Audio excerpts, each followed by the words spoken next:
Au programme, dans le webinaire d'aujourd'hui, on parlera de lagging indicators en se concentrant sur le chômage et l'inflation, un concept clé pour mieux comprendre ses investissements et ne plus subir le marché.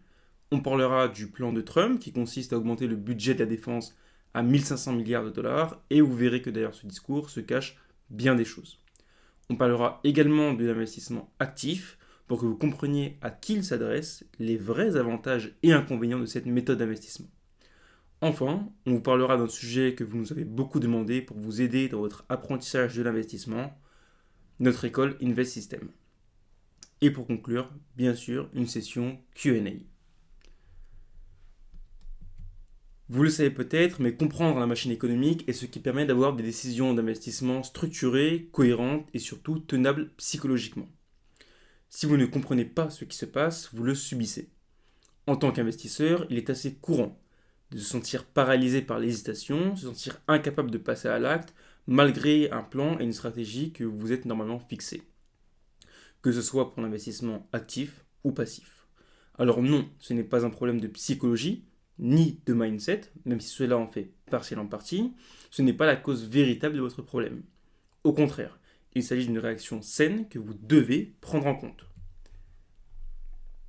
À ceci, nous avons deux solutions que nous approfondirons au fur et à mesure des webinars.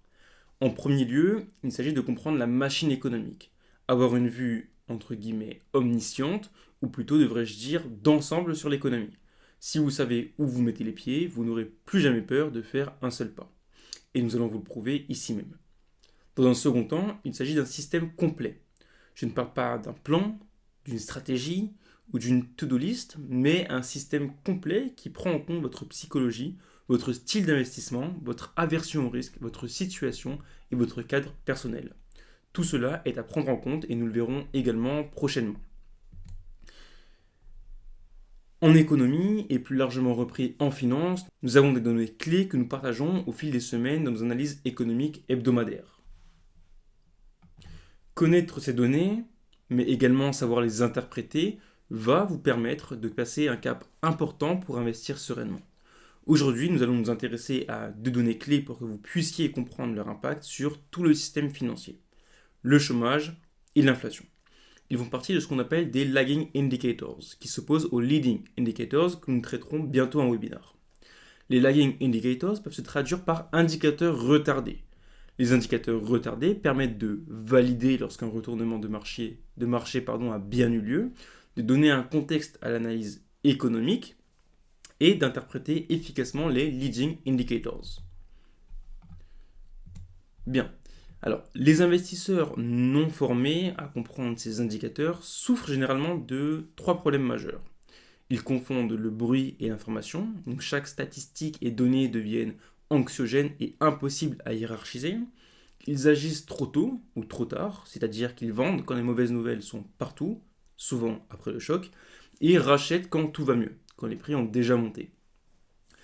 En troisième, ils vont remettre en cause leur stratégie au pire moment, ils doutent de leur plan, ils changent d'allocation en plein stress, ils deviennent vélétaires. C'est-à-dire qu'ils ont plein de projets, mais avec aucune action mise en place. Et enfin, ils se bloquent dans des stratégies à faible rendement, au lieu de voir cela comme une base permettant d'aller plus loin. Cependant, en comprenant les lagging indicators, l'investisseur peut interpréter correctement les indicateurs avancés, ils ne sont alors plus victimes du bruit, tout se forme dans un tout cohérent, il sait repérer si la politique des gouvernements et des banques centrales fonctionne, répond à leurs promesses, si le ralentissement ou la croissance est réel, si la reprise est solide. Il sait interpréter l'impact d'une décision ou d'un conflit géopolitique majeur sur l'économie. Vous l'aurez compris, les lagging indicators diminuent le stress, évitent les mauvaises décisions tardives, renforcent la discipline, donnent un cadre rationnel et non basé sur les émotions. Ils permettent également de déceler plus efficacement les bonnes opportunités. Cependant, les lagging indicators portent bien leur nom. Ce sont des indicateurs retardés. Ils confirment une vision, donnent un contexte, mais ce sont les leading indicators qui vont vous permettre de prendre des décisions orientées vers l'action.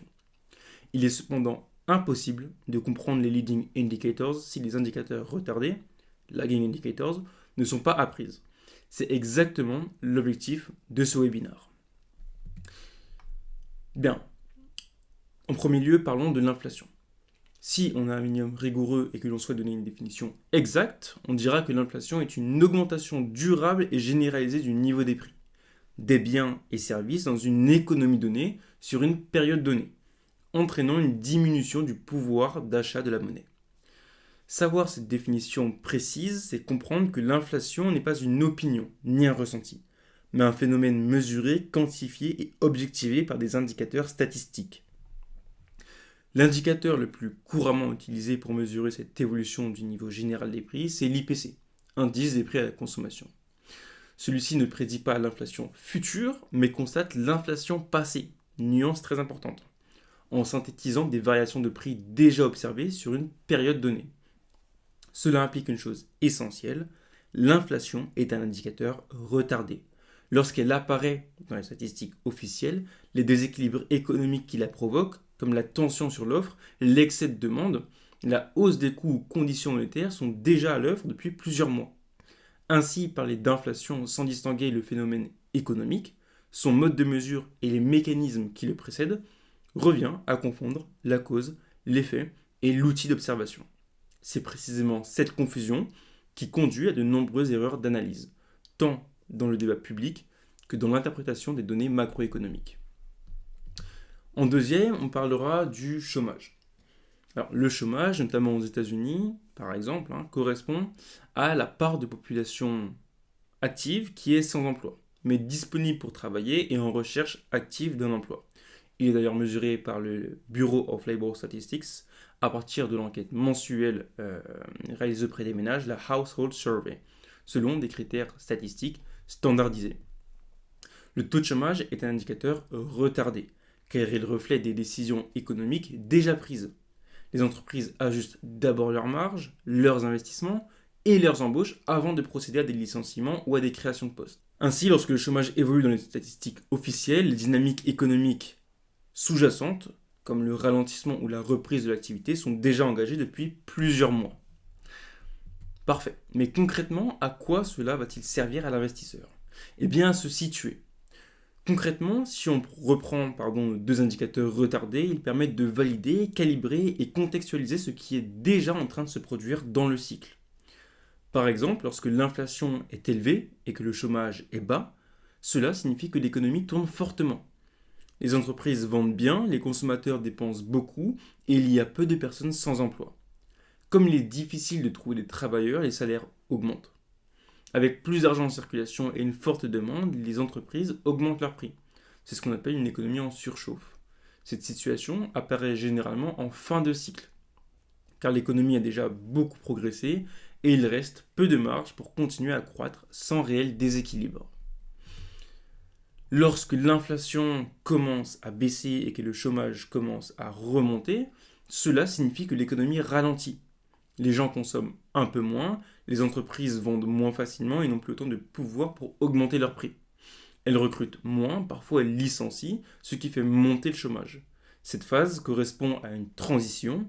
L'économie n'est pas encore en crise, mais elle n'est plus en phase d'expansion. Et c'est exactement ce que je vous ai montré sur ce schéma-là. Vous avez en noir l'inflation, c'est ça, et en coloré le taux de chômage. Donc quand l'inflation commence à baisser, donc ici en noir, qu'est-ce qui se passe ? Le chômage commence à remonter. Ok, c'est ce qu'on a ici.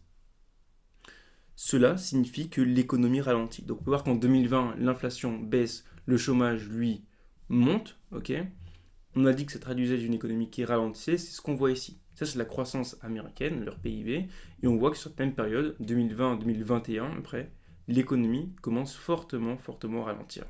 Voilà. Lorsque l'inflation, en revanche, est basse et que le chômage est élevé, cela montre que l'économie va mal ou sort d'une crise. Les consommateurs dépensent peu, les entreprises ont du mal à vendre et beaucoup de personnes cherchent du travail. Comme la demande est faible, les entreprises n'augmentent pas leurs prix. C'est typique d'une phase de récession ou d'une période juste après une crise économique. C'est ce qu'on voit ici, toujours le même code couleur. En noir, l'inflation, en coloré, le taux de chômage. Lorsque l'inflation est basse, donc ici, alors là ça a l'air haut, mais en réalité on n'est même pas à 2% lors de cette chute ici.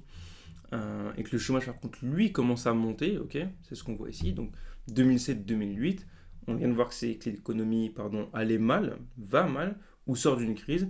Et en l'occurrence, ici, ça annonçait la crise de subprime. Voilà. Typique d'une phase de récession ou de période post-crise. Voilà. Enfin, lorsque l'inflation reste basse, mais que le chômage commence à diminuer, cela indique une reprise. L'économie redémarre doucement, les entreprises recommencent à embaucher, parce que l'activité repart, mais comme l'économie n'utilise pas encore tout ce qu'elle peut produire, les prix n'augmentent pas fortement. C'est souvent le début d'un nouveau cycle économique. Voilà, je vous laisserai interpréter vous-même cette fois le schéma. Vous pouvez mettre pause, il n'y a pas de souci. Il faut savoir cependant que nuance impose. Ce cadre n'est pas arbitraire au sens où il ne sort pas de nulle part. Il repose sur des régularités empiriques observées sur plusieurs décennies de cycles économiques. Historiquement, l'inflation tend à accélérer lorsque l'économie fonctionne au-delà de son potentiel, tandis que le chômage atteint généralement ses points bas en fin de cycle, avant que l'activité ne ralentisse. A l'inverse, le chômage augmente après le retournement, lorsque les entreprises ajustent leurs coûts. Et l'inflation retombe une fois que la demande est détruite ou que les tensions se relâchent. Cela dit, ce cadre reste volontairement schématique. Pris isolément, le couple inflation-chômage ne permet ni de dater précisément un cycle, ni d'en prédire le prochain mouvement, mais ces indicateurs sont influencés par des facteurs externes, comme la politique monétaire, budgétaire ou des chocs d'offres. Une inflation qui baisse peut aussi bien signaler une désinflation saine qu'un affaiblissement brutal de la demande. Et ce n'est que plus tard, via le marché du travail, que la différence devient claire.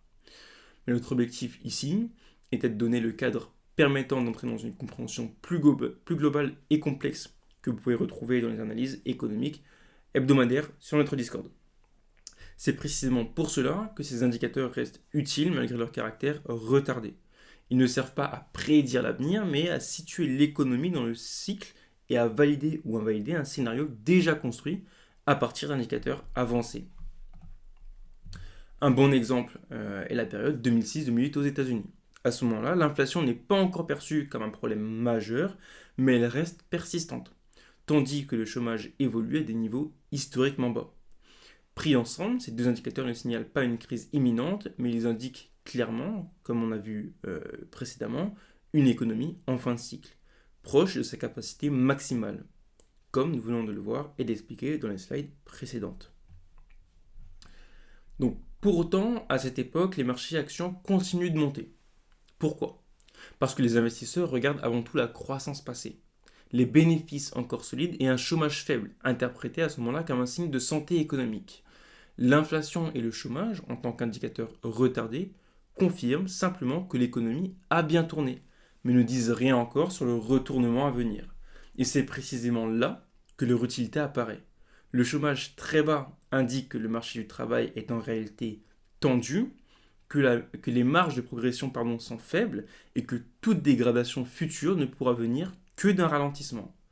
De son côté, l'inflation persistante réduit la marge de manœuvre de la Fed, Federal Reserve, qui ne peut pas soutenir indéfiniment l'économie sans risquer une surchauffe supplémentaire. Autrement dit, ces deux indicateurs ne prédisent pas la crise, mais ils excluent le scénario d'une économie en début de cycle. Quand l'activité commence réellement à se retourner en 2007, comme vous le voyez ici, les marchés corrigent d'abord, sans que le chômage ne bouge significativement. C'est ce qu'on voit ici. Le chômage remonte légèrement et les marchés, eux, ont déjà commencé à corriger avec moins 20%. Le marché anticipe. Et ce n'est qu'en 2008, une fois la crise déjà bien engagée, que le chômage explose dans les statistiques. À ce moment-là, l'information n'est plus utile pour prévoir quoi que ce soit. Elle sert à confirmer que l'économie est entrée en phase récessive et à justifier un changement radical de politique monétaire. Cet épisode illustre parfaitement le rôle inflation-chômage pour un investisseur. Ils ne servent pas à timer un sommet ou un point bas, ils servent à contextualiser les marchés, à comprendre pourquoi certaines trajectoires deviennent improbables et à éviter de confondre une économie en fin de cycle avec une économie en début de cycle, simplement parce que les données ont l'air bonnes. Donc maintenant que vous avez compris à travers l'exemple de l'inflation et du chômage en 2006-2008 que sont vraiment les lagging indicators et leur utilité, on pourra dans le prochain webinaire aller plus loin. On détaillera les principaux lagging indicators, comme le chômage qu'on vient de traiter, mais aussi les bénéfices corporate, l'inflation CPI ou core, les taux d'intérêt, etc. Mais aussi leur interconnexion et surtout comment les interpréter tous ensemble. Ça vous donnera beaucoup plus de conviction quand viendra le moment de passer à l'action, ou au contraire de rester patient. À présent, parlons de Trump et de ses 1500 milliards. Comme vous le savez, le président des États-Unis, Donald Trump, a annoncé mercredi sa volonté de faire passer le budget de la défense américaine à 1500 milliards de dollars pour l'exercice fiscal 2027, soit une hausse d'environ 50% par rapport au budget de 2026, fixé à 901 milliards de dollars par le Congrès. Alors, qu'est-ce qu'une hausse du budget de la défense? Quels en sont les impacts concrets sur les marchés financiers? Et surtout, en tant qu'investisseur, pouvez-vous l'exploiter? C'est ce à quoi nous allons répondre ici même. Alors, quand Donald Trump parle d'un budget de défense à 1500 milliards, il ne dit pas simplement on va acheter plus d'armes. Cela a trois significations très concrètes, politiques, économiques et géopolitiques. Contrairement à la croyance populaire, l'argent ne va pas seulement et que à l'armée, on va dire, mais dans 5 tuyaux précis. Le premier, c'est le complexe militaro-industriel. 40-45% du budget est alloué aux entreprises privées et à la production de matériel. 25% du budget est redirigé vers les effectifs, les soldes, les retraites, c'est-à-dire les salaires, les pensions, les assurances santé. En 3, on va retrouver la recherche et développement militaire et spatial pour environ 15% du budget. Ça comprend les satellites, la défense orbitale, l'IA militaire comme le Project Maven, dont on a déjà parlé sur notre chaîne YouTube, avec la vidéo sur notamment Gaza, et, et le rôle des États-Unis et leur objectif dans tout ça en fait. En 4, on retrouve la présence mondiale, c'est 10% du budget, ce qui comprend les bases à l'étranger, les porte-avions, la logistique mondiale. Et enfin, en 5, les guerres indirectes et le soutien aux alliés. C'est 5-10% du budget, comme avec l'Ukraine, l'Israël et Taïwan qui est actuellement en préparation. L'idée est de pouvoir payer sans envoyer leurs soldats. Donc quand les États-Unis annoncent un budget de la défense de 1500 milliards, il faut oublier l'idée selon laquelle l'État sort cet argent de quelque part comme des impôts. En réalité, il s'agit d'un montage en plusieurs étages rendu possible par une position unique dans le système monétaire mondial. Chose qu'on a déjà vue dans le webinaire 1. L'État américain émet de la dette via des bons du trésor ou treasuries.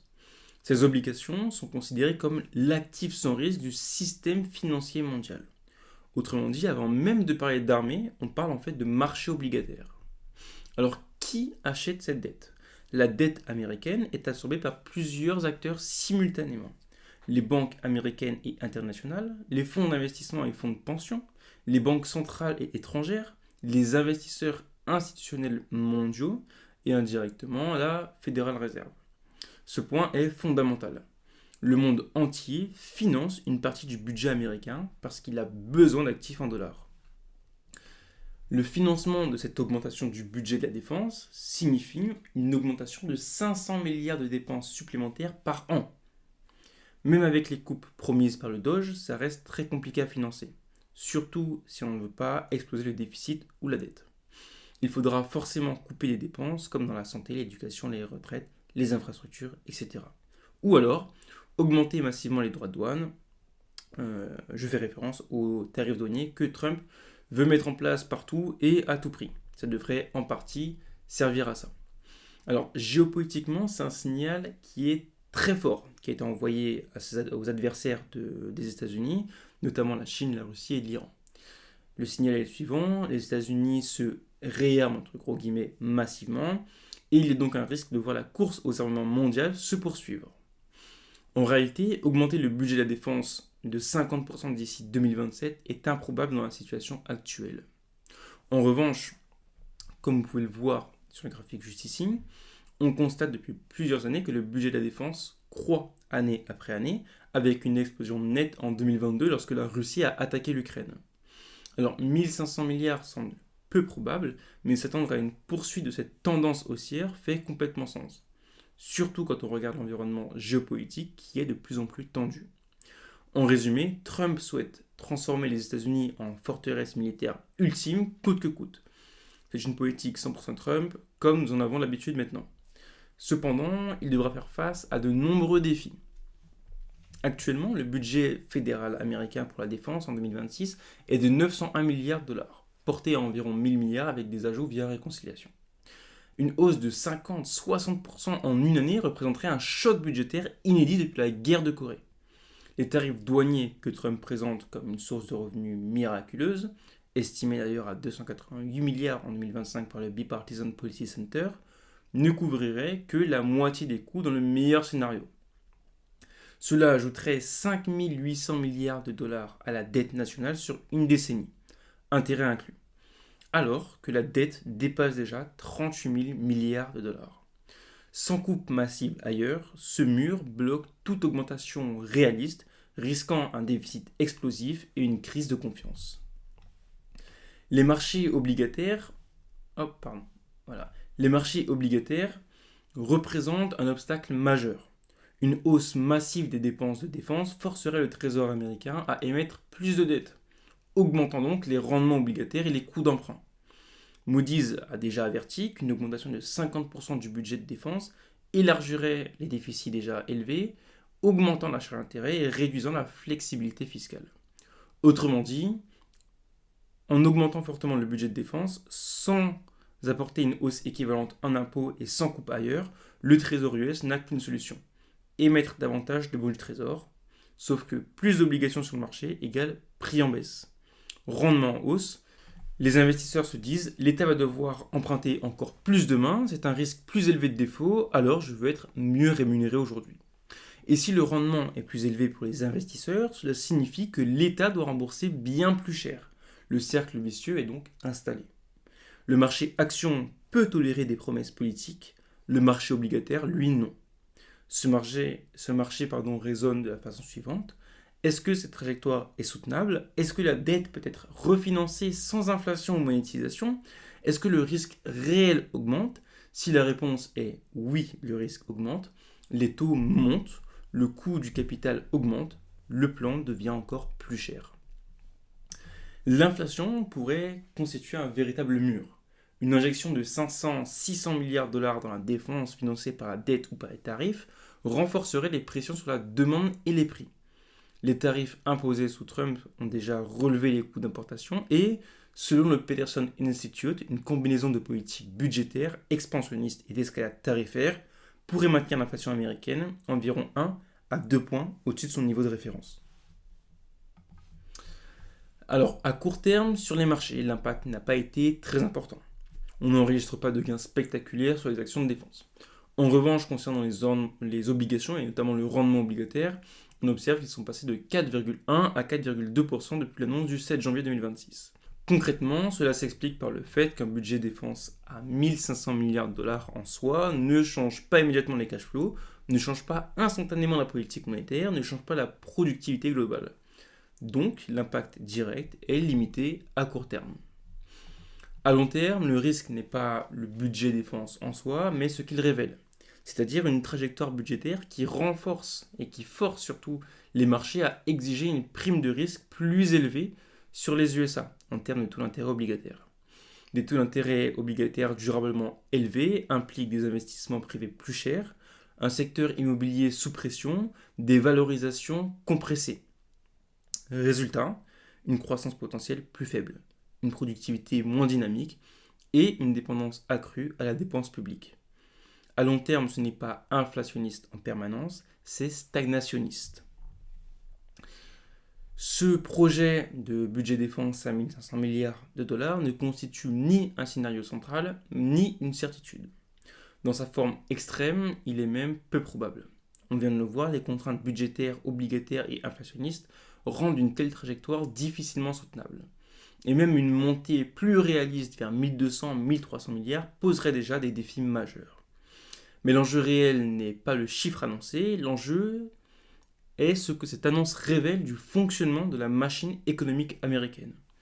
À savoir comment l'État se finance, qui absorbe la dette, comment réagissent les marchés obligataires et à partir de quand les déséquilibres deviennent plus fragiles. À court terme, les marchés peuvent absorber ce type de discours sans réagir violemment. À long terme, en revanche, ce sont les trajectoires budgétaires et leur soutenabilité perçue qui finissent par compter, via les taux obligataires, le coût du capital, la croissance potentielle et la capacité d'un pays à rester flexible.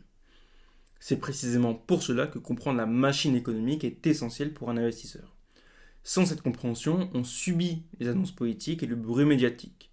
Mais avec elles, on peut distinguer ce qui relève de la communication, ce qui est structurel et ce qui mérite réellement d'influencer les décisions d'investissement.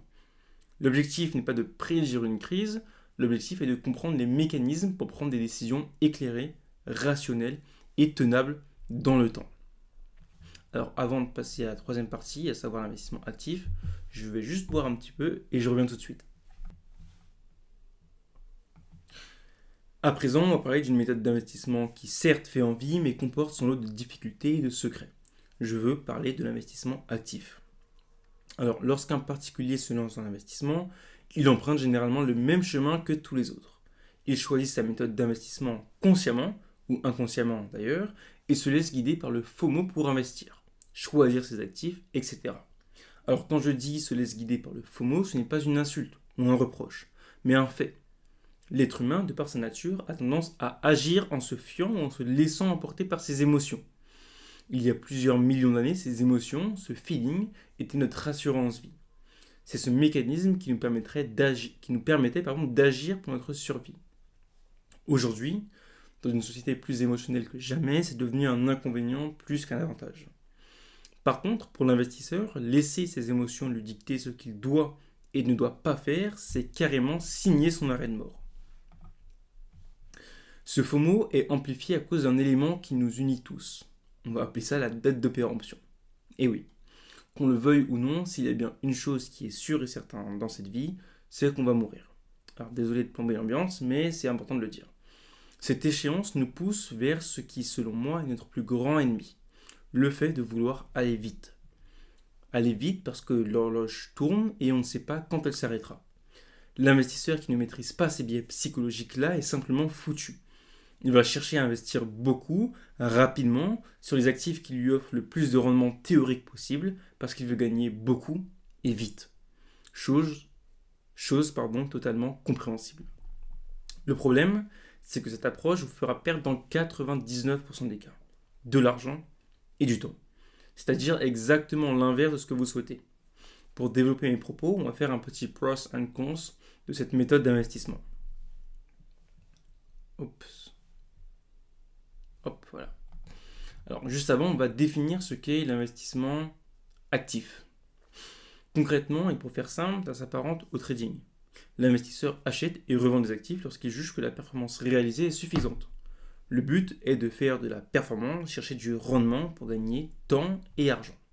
Alors, commençons par le positif. Le rendement très élevé. Si on part du principe que l'investisseur actif en question est très bon et fait partie de la minorité qui gagne de l'argent sur les marchés, alors il peut effectivement prétendre à un rendement très élevé. Laissez-moi vous parler de Medallion Fund, un hedge fund américain créé par James Simons. Grâce à leur stratégie et à leur équipe d'experts, un investissement de 1000$ en 1988 valait en 2018 environ 19 millions de dollars. À titre de comparaison, le même montant investi sur la même période, mais cette fois sur du S&P 500, vous aurez rapporté 27 000$. Alors oui, je suis d'accord, c'est extrêmement séduisant. Avec une telle compétence et une telle approche, il vous faudrait quelques années seulement pour devenir complètement libre financièrement et passer le reste de votre vie à faire ce que vous voulez. Mais la réalité, elle, est tout autre. On y reviendra. En deuxième, on va avoir l'adaptabilité et la flexibilité. Le deuxième point positif, c'est bien cette adaptabilité qui consiste à pouvoir acheter et revendre continuellement. Ça vous permet d'adapter vos stratégies, vos actifs à la situation économique, géopolitique du moment. Cette capacité à réagir rapidement peut permettre de profiter d'une bulle, d'un engouement comme avec l'IA, les cryptos ou les NFT à l'époque avant que le marché chute. Vous pouvez même encaisser énormément de profits en cas de marché baissier avec des stratégies de vente à découvert avec ou sans effet de levier, en passant par des options ou non, ou encore en utilisant des stratégies de risk management, vous permettant de réduire le drawdown et la volatilité négative.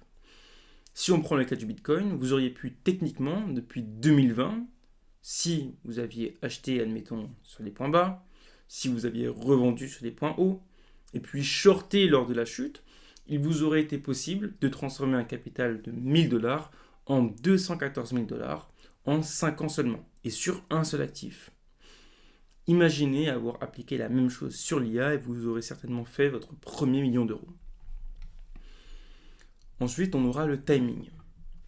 Avec l'exemple ci-dessus, vous avez compris que ce qui génère un rendement n'est pas l'actif en question. C'est le timing qui rémunère et ce, bien plus que le rendement. Si on prend notre exemple précédent, en achetant, en vendant, en shortant à chaque fois au bon moment, on transforme 1000 $ en 200 000 $ en 5 ans. En admettant bien sûr que tout se soit bien passé, ce qui est très rarement, pour ne pas dire jamais le cas.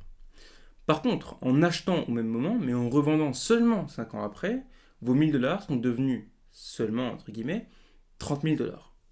Ainsi, peu importe que l'actif monte ou chute, c'est votre capacité d'entrer au bon moment qui vous rémunérera, ce qui nous mène à notre dernier point, la maîtrise de son destin. Avec ce type d'investissement, vous êtes maître de votre destin. Vous ne dépendez pas de la performance du marché ou d'un actif, vous ne subissez pas le marché, bien au contraire. Vous êtes le seul maître de vous-même. C'est vous face au marché. Mais si ces quelques points positifs abordés vous ont réellement donné envie de creuser et d'apprendre à investir de cette façon, vous vous raviserez bien vite avec la partie qui arrive, à savoir les points négatifs. Le premier concerne l'omniscience. Développer une telle capacité est loin d'être évident et accessible à tous. La première barrière concerne la compréhension. Vous le savez, les marchés sont interconnectés et un événement sur le marché X peut affecter le marché Y, etc. L'investisseur actif, qui s'apparente donc plus à un trader, se doit d'être presque omniscient sur les marchés. Comprendre et connaître les subtilités de chaque marché, chaque actif, chaque produit. Connaître la conséquence de chaque événement présent et à venir. Tout ça doit être un automatisme et connu sur le bout des doigts. En clair, vous devez faire partie de l'élite sur les marchés financiers et développer des compétences et une compréhension que très peu de professionnels, oui j'ai bien dit professionnels, développent. On aura ensuite la charge de travail qui est très élevée. Donc pour acquérir tout ça, vous vous en doutez, il faut une réelle passion et une dévotion très importante. Ces compétences ne s'acquièrent pas en quelques mois, mais bien en plusieurs années. Plusieurs années d'apprentissage, de tests, d'échecs, un apprentissage 7 jours sur 7 à facilement 50-60 heures semaine. Et même lorsque c'est maîtrisé, certains avantages, points positifs, qu'on a vu précédemment, se retournent contre vous, comme le timing, la flexibilité et le fait que votre performance ne dépende que de vous-même. Vous êtes seul maître à bord. Il vous faut donc être constamment présent, c'est un vrai travail, pas une activité à faire sur le côté. Et je ne veux même pas vous parler de toute l'hygiène de vie que ça demande. Donc pour une personne ayant une vie de famille, des obligations tant financières que relationnelles et qui possède un travail à côté, se diriger vers cette méthode d'investissement sera presque impossible. Enfin, avant-dernier point, on va parler du rendement réel. Nous avons vu que les avantages étaient le rendement extrêmement intéressant.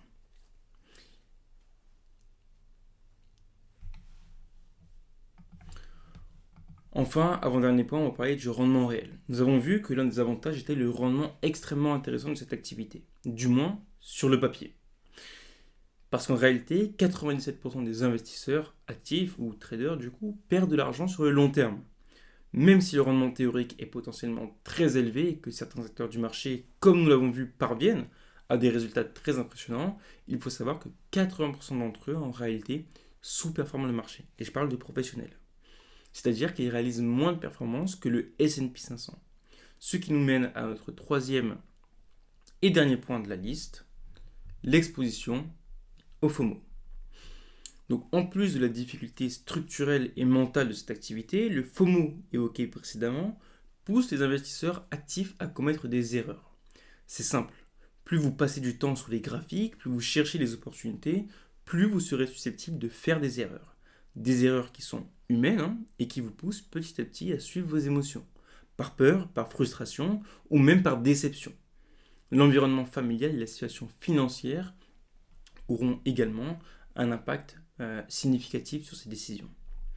Ainsi, lorsqu'on met de côté son FOMO, qui signifie au passage Fear of Missing Out, ou la peur de rater quelque chose, et qu'on analyse les choses de façon structurelle, on se rend compte que l'investissement actif est en réalité réservé à une élite, et qu'il n'est pas destiné aux particuliers pour toutes les raisons que nous venons d'évoquer. En clair, ceux qui se dirigent vers cette méthode d'investissement souhaitent gagner beaucoup et vite. Mais dans la réalité, ils perdent de l'argent et surtout du temps. Ils commettent, sans s'en rendre compte, les plus grosses erreurs qu'un investisseur puisse faire. Je vous laisse finir peut-être la lecture sur cette slide-là avant de passer à la suite. Donc, pour progresser, on a deux méthodes. Essayer, tomber, se relever, une méthode douloureuse et généralement longue, ou bien apprendre des autres, de ceux qui sont plus avancés que nous dans un domaine. Et c'est exactement ce qu'on fait ici, dans cette communauté privée, dans le live que vous voyez actuellement, et dans notre école. On convertit, traduit pour vous nos erreurs, nos doutes, nos galères, mais aussi nos succès et nos leçons pour vous permettre d'avancer plus vite. Et si on peut se permettre de vous dire tout ça aujourd'hui, ce n'est pas par théorie ou par lecture de livres, mais parce qu'on a la chance, à force de travail bien sûr et de sacrifice, de pouvoir vivre des marchés financiers. On sait donc très bien ce qu'on vous dit, et surtout pourquoi on vous le dit. À ce stade, il est important de faire une pause et de prendre conscience de ce que vous venez d'apprendre réellement sur l'investissement actif. Premièrement, vous avez compris que l'investissement actif fait rêver. Les rendements théoriques sont impressionnants, les exemples existent et certains acteurs y arrivent réellement. Mais vous avez surtout compris le prix réel à payer pour atteindre ces résultats. C'est-à-dire une maîtrise quasi totale des marchés, une charge mentale et émotionnelle permanente, des années d'apprentissage intensif, une présence constante devant les marchés et une exposition permanente au stress, au doute et au FOMO. Vous avez également vu que le vrai problème n'est pas seulement la méthode, mais surtout le côté humain en fait qu'on possède. Nos biais psychologiques, notre rapport au temps, à l'argent, à la peur de rater une opportunité, jouent presque toujours contre nous. Surtout, vous avez compris une chose essentielle. Un rendement théorique élevé ne signifie pas absolument un rendement réel élevé. Et dans la grande majorité des cas, c'est même exactement l'inverse. Alors si vous ne devez retenir que quelques idées de cette partie-là, on retiendra que l'investissement actif n'est pas une solution miracle. Ce n'est ni simple, ni rapide, ni accessible à tous. C'est une activité à part entière. Le FOMO est l'ennemi numéro 1 de l'investisseur. En effet, vouloir aller vite et rattraper le temps est la meilleure façon de perdre de l'argent et du temps. On retiendra aussi que le timing rémunère plus que l'actif, mais que ce timing est extrêmement difficile à maîtriser.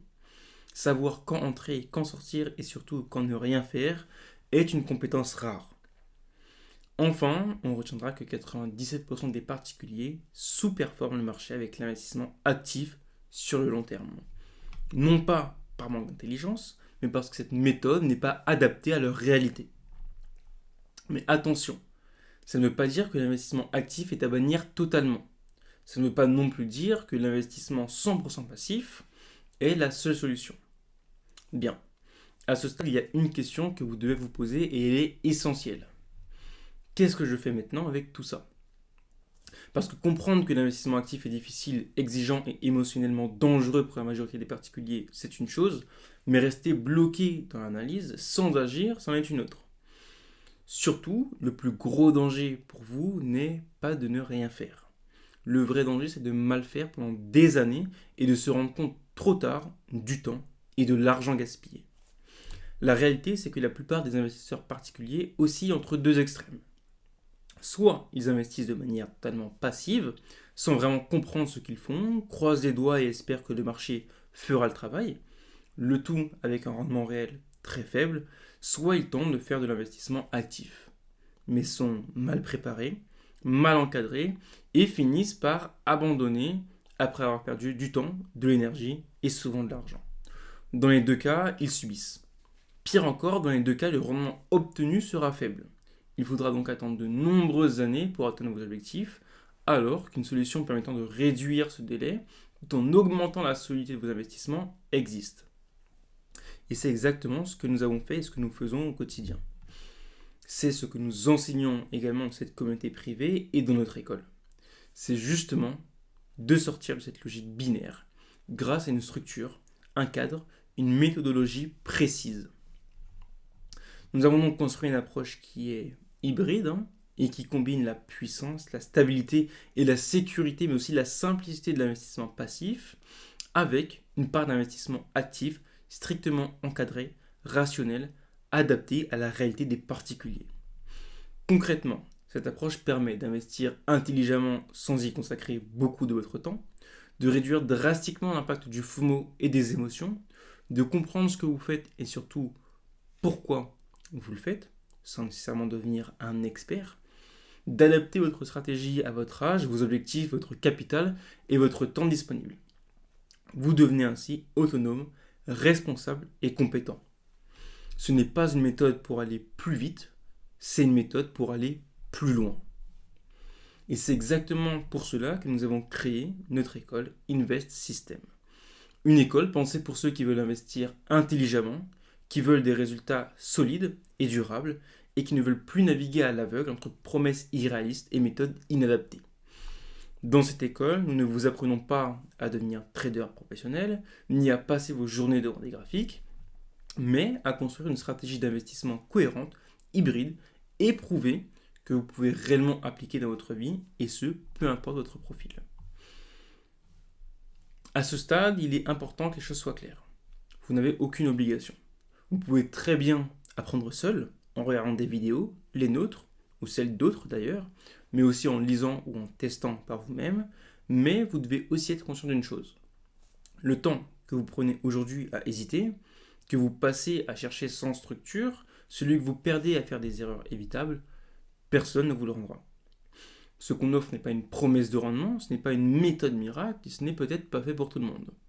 Mais c'est un cadre, une méthode, un accompagnement. Et d'ailleurs, merci à ceux qui nous ont rejoints après le dernier webinaire. Alors, pourquoi agir maintenant? Faut-il agir ou attendre? Il y a deux raisons objectives pour lesquelles prendre une décision aujourd'hui est important.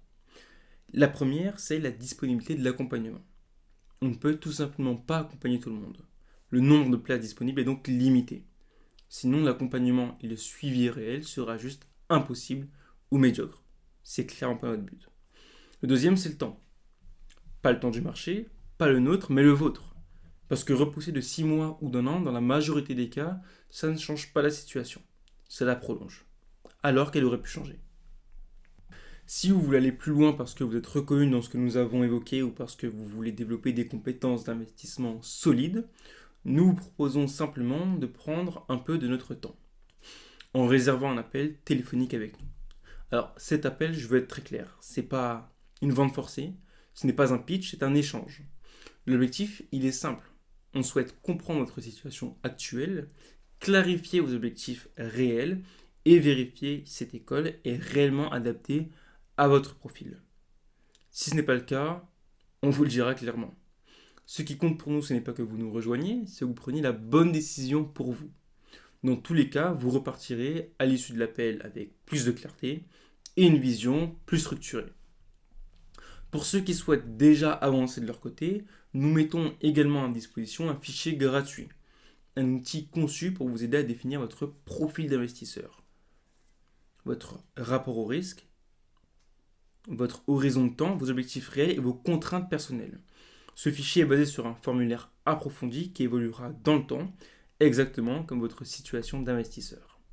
Alors que vous décidiez ou non de rejoindre l'école, ce travail vous sera utile.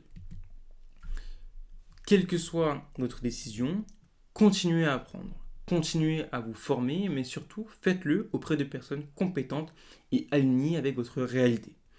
Investir, c'est un marathon, pas un sprint. Il vaut mieux avancer lentement dans la bonne direction que vite dans la mauvaise. Vous retrouverez sur la gauche le QR code pour réserver un appel et sur la droite le QR code vous permettant de rejoindre notre appel et d'accéder au fichier de profil d'investisseur. Est-ce que vous avez des questions? Alors, RipleyMe, tu me demandes, avez-vous des outils site internet à recommander pour suivre les lagging indicators? Alors, oui, tu peux très bien suivre tout ça sur Trading Economics ou encore investing.com. Voilà. Alors après, le but, c'est pas de se rendre malade avec toutes ces données, c'est de pouvoir et d'apprendre à les hiérarchiser et à les utiliser de manière efficace. Voilà. parce qu'on a vite fait de se perdre dans tout ça. Donc je te conseille surtout de suivre les prochains webinars. On va pouvoir développer ces lagging indicators, mais aussi les leading indicators, et tu auras beaucoup plus de connaissances pour les utiliser à bon escient. Je me dis, pour la partie sur le budget de la défense américaine, j'ai pas très bien compris pourquoi ça risquerait de ralentir l'économie américaine. Sinon, c'est super intéressant. Ok. Alors, on va revenir dessus. C'était la slide 20 quelque chose. 29. C'est ça. Ouais. Alors, en fait, c'est très simple, je sais pas, mais je l'ai expliqué. Je reviens dessus, il n'y a aucun souci. Alors, sur cette slide-là, pardon, je t'expliquais effectivement que, oui, on parlait des taux d'intérêt obligataires, pas de souci. Alors, il faut savoir qu'aux USA notamment, les taux d'intérêt obligataires, le rendement des obligations va avoir une incidence sur énormément de choses. Voilà, sur énormément, en fait, de façons d'emprunter de l'argent, même pour des particuliers. Et donc, le fait d'avoir des taux d'intérêt obligataires qui sont plus élevés, un rendement en fait sur les obligations plus important, euh, ça va faire en sorte que les investissements privés soient plus chers. Parce que les banques qui vont accorder notamment ces crédits-là se basent en partie sur le rendement obligataire pour accorder des prêts. Donc si les rendements obligataires sont plus élevés, forcément les prêts seront plus élevés. Donc si les investissements privés sont plus chers, ça te coûte plus cher de développer ton entreprise par exemple, euh, ou même en tant que particulier, d'acheter une voiture ou autre, c'est peut-être quelque chose que tu fais pas. Donc ça va pas aller tirer l'économie vers le haut si tu veux. On parle aussi du secteur immobilier qui sera sous pression, parce que, comme je l'ai mentionné juste avant, les banques se servent de ces rendements obligataires pour fixer un taux d'intérêt. Enfin, fixer, c'est variable aux US, mais pour donner un taux d'intérêt, si tu veux. Donc, encore une fois, si c'est élevé, ça va te coûter beaucoup plus cher d'emprunter. Donc, les gens, forcément, seront moins enclins à acheter de l'immobilier. Et enfin, on a aussi des valorisations qui sont compressées. Donc tout ça, ça va créer une croissance potentielle qui sera plus faible. Les gens consomment moins, donc forcément, la croissance ne va pas être tirée vers le haut. La productivité sera moins dynamique. S'il n'y a pas de consommation, on n'a pas grand besoin en fait de produire davantage. Et on avait parlé aussi de la dépendance accrue à la défense, de la dépendance accrue à la défense. Oula, et on avait aussi parlé de la dépendance accrue à la dépense publique. Donc voilà, dis-moi si ça répond à tes questions. Oui. Bon, bah super alors. Alors il y a une question de AR. Merci pour le webinaire, j'ai pas de question particulière, mais est-ce que c'est utile de prendre en compte tout ce qui se passe dans une économie comme aux USA? Par exemple la défense, la politique, l'inflation, etc. Alors, tout dépend de ton objectif, tout dépend de ta façon d'investir en fonction, effectivement, si tu fais de l'investissement actif, passif, bon, même si on vient de déconseiller l'investissement actif, en tout cas de dire que faire que de l'investissement actif, c'est pas spécialement une bonne idée. Chacun reste libre, bien sûr, de faire comme il l'entend. Donc, si tu te diriges vers ça, forcément, c'est extrêmement important. Si tu te diriges plus vers l'investissement passif, ça l'est moins. Si tu utilises notre approche, bon, bah, tu l'apprendras au sein de notre école. Maintenant, le but pour moi, pour un particulier, c'est pas être un expert sur les marchés financiers. On fait tout ça pour vous donner une vision claire, complète des choses. Vous apprendre des choses que, faut le dire, on n'apprend pas ailleurs. Voilà, c'est vraiment notre objectif, c'est du plus. C'est du plus. Maintenant, est-ce que vous devez être des experts? Est-ce que vous devez tout connaître sur le bout des doigts, etc. Pas nécessairement. Il faut juste pouvoir comprendre son environnement, comprendre le milieu dans lequel on évolue. On parlait de cycle économique. C'est justement c'est le cas là, quoi. C'est important de savoir où est-ce qu'on se situe pour pouvoir bien interpréter certaines données. Est-ce qu'on est en milieu de cycle, fin de cycle, début de cycle? Peut-être que ton allocation ne sera pas la même sur tes investissements si tu es en début de cycle plutôt que si tu es en fin de cycle. Donc